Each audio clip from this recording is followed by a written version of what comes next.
we talk about the media side, and like I said, we appreciate that. That was awesome. But talk about some of the stuff growing up for you, because you were a hooper too. Yeah. And you grew up in the Bay. Talk about growing up, how basketball changed that, or how basketball took you and directed you, and then, obviously where we're at now. Yeah, so I grew up in San Jose, California,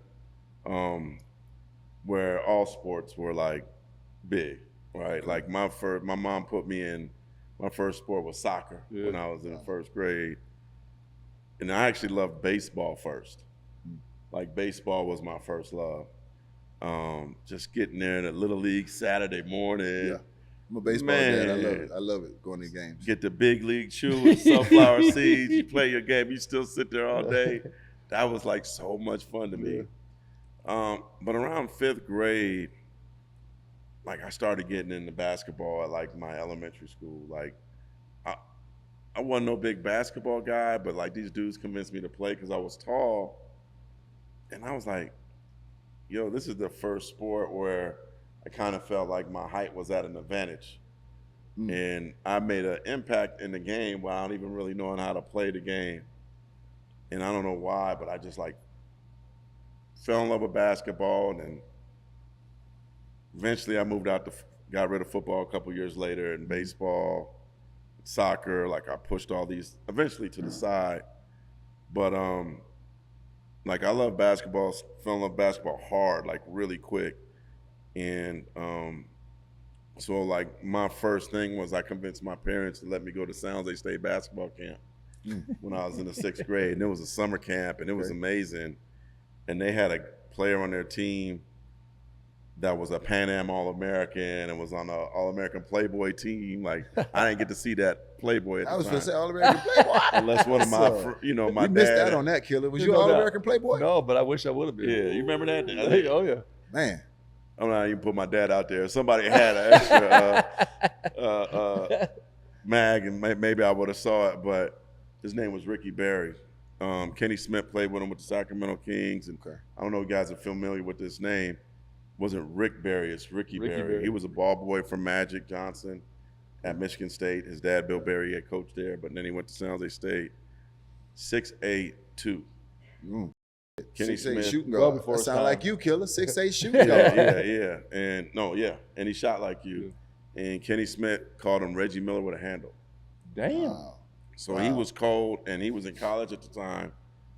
So I was like, I idolized him, like, because I could touch him. And this is when you were at summer camp. In the summer camp, like, I was like, oh, this dude is that guy, you know? Yes. So I, like, fell in love with him, and he had this thing, though, where he said at camp, ain't nobody could steal the ball from me. So I didn't care what I did the rest of that camp. I was going to steal the ball from him. That's my that whole week. And one day, he was just standing there with the ball, and I ran by, and I just took it, and I couldn't dribble it. I just took off running to all the campers, like, yeah. And then after that, he, like, liked me and respected me and came to my dorm room at night, and, like, Ricky Berry, like, could walk on water to me. Wow. And so I ended up wearing 34 because of him, and people thought I wore it because of Barkley. No, I wore it because of Ricky Berry. But he made the all-rookie team when I was in high school, and 88, 89 season, he made the all-rookie team. He had 8 threes in a game during that. Like, think about that, 88, 89, you're hitting 8 threes in a game. It's like making 16 right now. Yeah. And I think he was, like, basically going to be the face of the franchise, future superstar. What team is this? Sacramento Kings. And played with Kenny Smith. And then,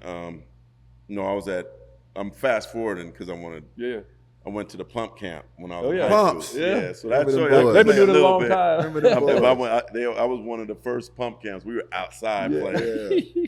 And then me and Monty Buckley. Do you remember Monty Buckley? He played at Cal. They brought us, because he was from Sacramento, they brought us into a room just out of nowhere. And me and Monty were like, what did we do? Did we get in trouble?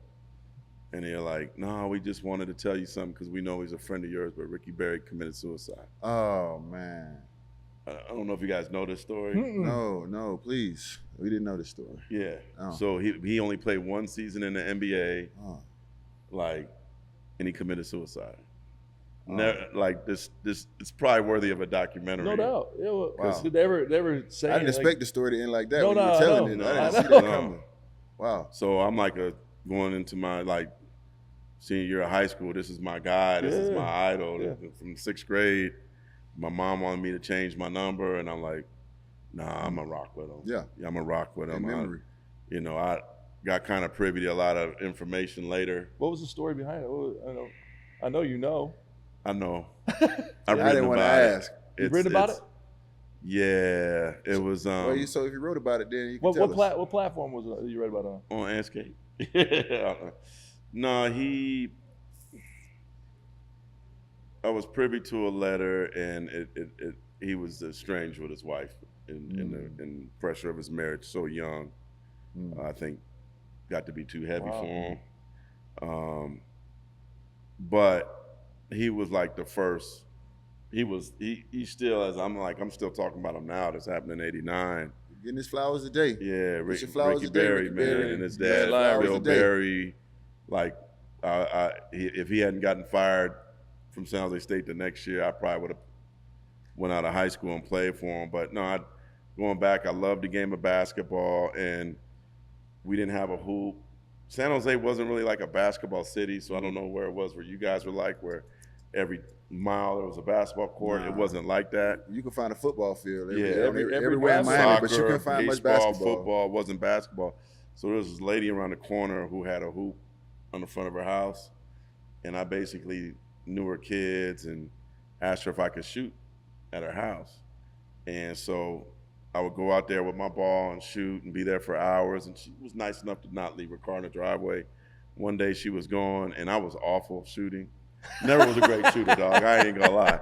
I shot 65% my last year for a reason, because I dunks and layups. Dunks and layups. Hook High percentage shots. shots. High percentage shots. I was, yeah. Hey, self-awareness. But the ball kept bouncing into the next neighbor's garden. Lady called the police on me. I'm in the 6th grade, bro. I'm just falling in love with the game.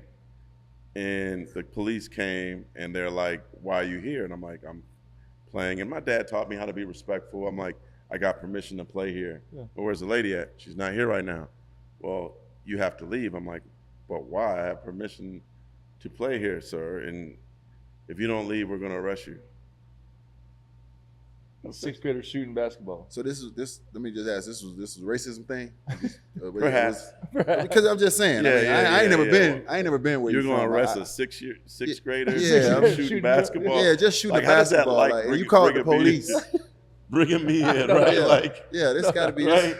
What did he do? Yeah, this got to You be a can shoot little. basketball.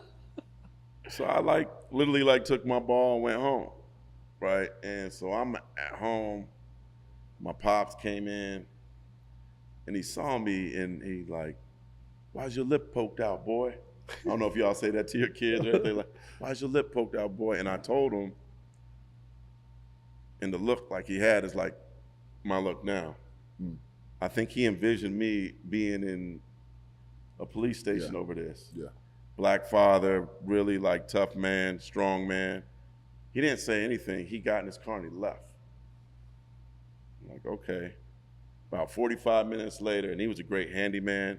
He came back with a backboard, a rim, come on, and Pops. a net. Come on, man. And I'm almost getting choked up thinking Come on, about man. it. Man. And he put it on the Come on, man. on our garage. And he's like, you got a place to play now, son. That's beautiful. How great's that? That's I mean, beautiful. And then, so after that, That's like beautiful. basketball just took off for me, because I wasn't no kid where I always had to be around people or I was a follower. I had the basketball, I had the rim, Yeah. I was at home. Yeah. I could open up the garage, turn a light on in the garage, and shoot at night. I was good.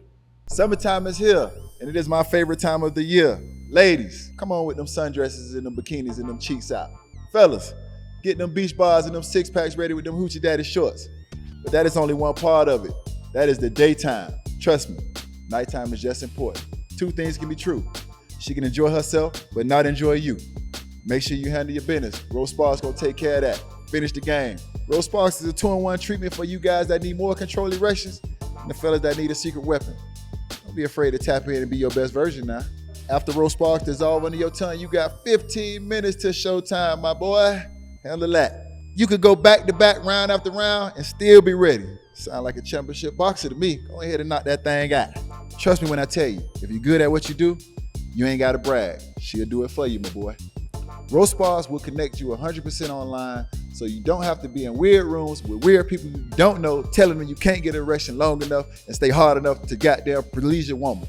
If approved, treatment shows up directly to your door, playboy, and you can handle your business immediately.